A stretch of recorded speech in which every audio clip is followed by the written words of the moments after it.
drive along US 30 from the east and west, US 15 from the north and south, or US 140 from Baltimore to the site of the Battle of Gettysburg, the turning point of the Civil War, the place where Abraham Lincoln made his celebrated address.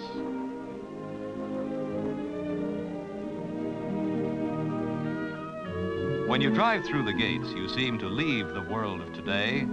You can almost hear the tramp of marching men, the cough of the cannon, and the jingling clop of the cavalry. But the first uniform you see will be that of the National Park Ranger, ready to answer any question. 30 miles of paved roads crisscross the Gettysburg battlefield.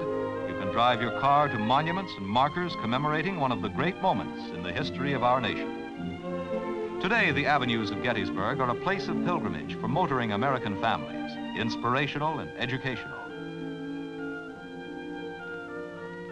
Here at Gettysburg, the history books come alive for young and old alike.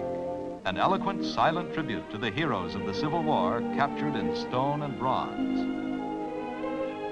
Here fought men of courage and conviction in the cruelest American war, suffering the terrible pain of a nation's dilemma. In 1895, the Gettysburg battlefield was made a national military park by act of Congress. And above the battlefield flickers the flame of hope atop the Eternal Light Peace Monument.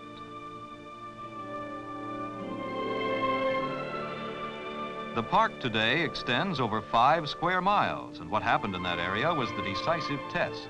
The North Carolina Monument is the most famous piece of sculpture on the battlefield, wrought by the hands of the world-famous artist Gutzon Borglum. It is one of the high points of the tour, a tribute from the proud state of North Carolina to her sons who fought and fell at Gettysburg. The bronze group is made up of 5 soldiers, 4 hardened veterans, and 1 recruit, awaiting the fateful moment to advance against the northern line. As you walk, you try to imagine the scene on those first 3 days of July in 1863, when Lee's Army of Northern Virginia was defeated by Meade's Federal Army of the Potomac. Little Round Top. Its defense may have meant the difference between victory and defeat for the Union cause. The Union held and foiled Lee's hopes of an early victory. The heroic statues commemorate some 75,000 Confederates who marched against 97,000 Union soldiers. The muted text of the tablets and precise language of fact only hints at the suffering of the 28,000 Confederate troops who were killed, wounded, or captured, and at the cannon's toll of 23,000 Union soldiers. All of this now inscribed in the book of history under the legend Gettysburg. The crucial attack began the afternoon of the 3rd day when General Lee ordered Pickett to break the Federal line.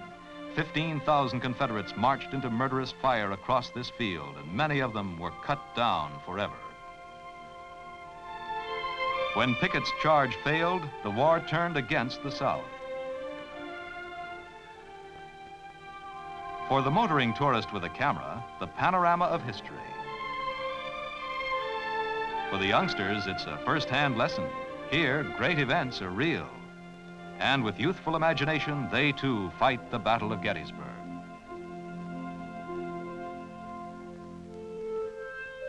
Sorry, young man, the cannonballs are here to stay.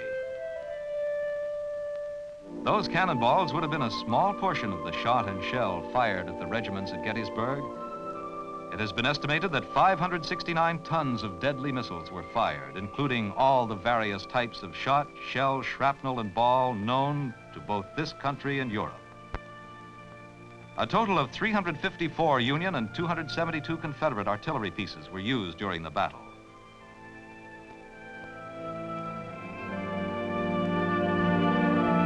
And here is but a part of the toll they took. The Soldiers' National Cemetery. 3,700 Union troops buried here, 3,300 Confederates moved home to Southern cemeteries. When he dedicated this cemetery, Abraham Lincoln spoke 267 words that came to be known as the Gettysburg Address. We cannot dedicate, we cannot consecrate, we cannot hallow this ground. The brave men, living and dead, who struggled here have consecrated it far above our poor power to add or detract. The immortal words of Abraham Lincoln. All this in living history at the Gettysburg National Military Park, as close as the steering wheel of your family car.